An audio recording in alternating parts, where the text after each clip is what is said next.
cars out front, and they will be in there signing autographs. They'll also be back later on to give you another demonstration. For those of you who missed it up on the right side, we'll let you know when it's coming up.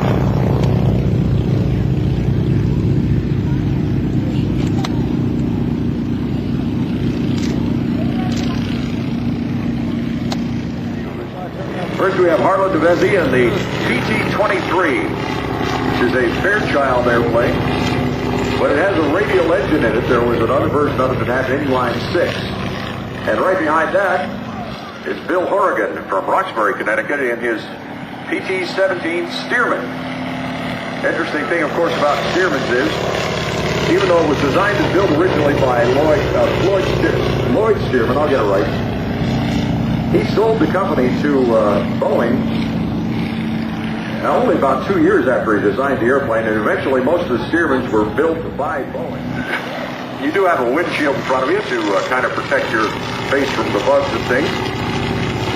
It's covered in mostly fabric and quite a lot of wood in the construction of both of these airplanes as well.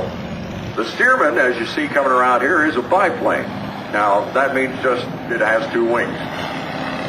That's done to give it a lot more lift. It's also an incredibly stable airplane. The reason they did that is these primary trainers were for the new cadets to begin to learn to fly the military way, but in an airplane that's relatively slow and relatively easy to handle. If you will notice, the PT-23's landing gear is not real close together. The landing gear on the Stearman is very close together. And what happens is when you land, especially in the Stearman, you have to be very, very careful to use the rudder properly to keep it pointed straight down the runway, because that gear being so close together, if there's any crosswind at all, it can't pivot around on you and do what we call a ground loop, and that can just mess up your day, something awful. Not such a problem with the PT-23 because, again, the gear is very widely spaced on it, so it's a pretty stable airplane, as you can see. Stearmans, they say if you know 80 miles an hour, you know every speed you need to know with it, because it takes off, lands, and cruises at 80 miles an hour.